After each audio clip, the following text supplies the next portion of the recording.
গতকাল মানে 12 তারিখ আমরা সবাই গিয়েছিলাম আমার বিয়ের প্রথম জামাই ষষ্ঠীতে। Hello everyone, welcome to my page. আশা করি আপনারা সবাই ভালো আছেন। আবারও চলে এসেছি একটা নতুন ভিডিও নিয়ে। তো জামাই ষষ্ঠীতে যাওয়ার জন্য আমি বিকেলের দিকে আমার শাড়িটা বের করে রেখেছি। এই যে আমার শাড়িটা। তো শাড়িটা পরে আমি সুন্দর করে রেডি হয়ে গিয়েছি। শাড়িটা কেমন অবশ্যই কমেন্টে জানাবেন। এই যে সেও রেডি হয়ে গিয়েছে। তো আমাদের জামাই ষষ্ঠীর অনুষ্ঠানটা সন্ধ্যার পরে ফেলা হয়েছিল, কারণ হচ্ছে তার পরীক্ষা ছিল দিনে আর তার পরীক্ষা শেষ হয়েছিল 5টায়। তো আমি আর আমার শ্বশুরবাড়ির লোকজন আমার বাপের বাড়িতে চলে গিয়েছি। আর দেখুন এখানে কিন্তু আমার বাবা আমার বোনরা খুব সুন্দরভাবে জামাই ষষ্ঠীর অনুষ্ঠানটা সাজিয়েছে। তো জামাই ষষ্ঠীর অনুষ্ঠান শুরু হয়ে গিয়েছে। এটা হচ্ছে আমার হাজব্যান্ডকে আমার মা দুর্বা দিচ্ছে। আর আমার হাজব্যান্ডের পাশের জন হচ্ছে আমার বড় দাদা, আমার ভাসুর। আমাদের জামাই ষষ্ঠী অনুষ্ঠানে কিন্তু খুব সুন্দরভাবে হরেক রকমের খাবার দিয়ে একদম ভর্তি করে সাজানো হয়েছে। আমি যখন ভিডিও করছিলাম খাবারগুলো দেখে কিন্তু আমার লোভ লাগছিল, কারণ ওখানে আমার অনেকগুলো ফেভারিট খাবার রয়েছে। আর এখন হচ্ছে পায়েস খাওয়ানো হচ্ছে। আর গাইস, এই পায়েসটা এত ভালো হয়েছিল যে এখন আমার জিভে লেগে আছে। আর এখন এডিট করার সময় আমার তো আবারও খেতে ইচ্ছে হচ্ছিল, বাট কিছু করার নেই, কারণ এখন এখানে পায়েস নাই। আমি আবারও শ্বশুরবাড়ি চলে এসেছি। অনেক দিন পর বাপের বাড়ি আসা হলো, তাও আবার আমার নিজের বিয়ের প্রথম জামাই ষষ্ঠী অনুষ্ঠানে। তো এখন আমার পালা, এখন মা আমাকে আশীর্বাদ করে দিবে, তাই আমিও গিয়ে বসে গেলাম। বাট মা আমাকে আগে দুর্বা দেয়নি, আমার বড় যা আর মেজো যাকে আগে দিয়েছে। মা বলছে ওরা আমার বড়, তাই ওদের অধিকারও বেশি। যাই হোক, এটাও আমার কাছে অনেক ভালো লেগেছে। তো আমাদের অনুষ্ঠান শেষ করার পর মানে দুর্বা আর আশীর্বাদ এগুলো দেওয়ার পর আমাদেরকে পায়েস খাইয়ে দিচ্ছিল মা। তো পায়েস খাওয়ানোর পর মোটামুটি আমাদের জামাই ষষ্ঠীর মূল অনুষ্ঠান শেষ।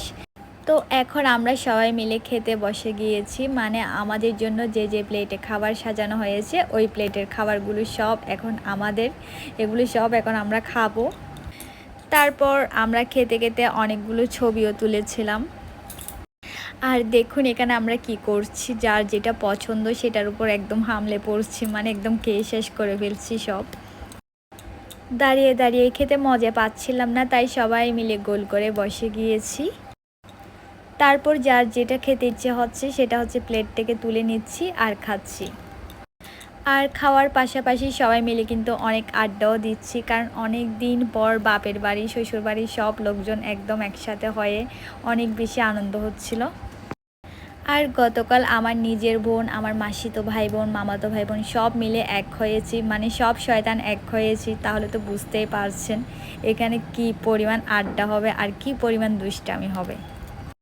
আসলে ভাই বোন থাকা মানেই একটা আলাদা আনন্দ। ভাই বোন না থাকলে কিন্তু এত খুনসুটি, এত মজা হয় না। এদিকে বড়দি শুধু কাঁঠাল খাচ্ছিল, তাই ওনাকে আমি নাড়াচ্ছিলাম।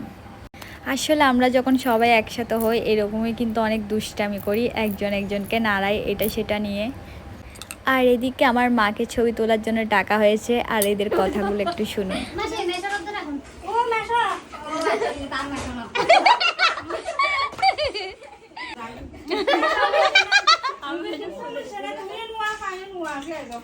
আমার বাবার লুঙ্গি পরা ছিল, তাই ছবি তুলতে আসছিল না। আর আমার মা কত দুষ্টামি করে বাবার সাথে একবার বুঝেন।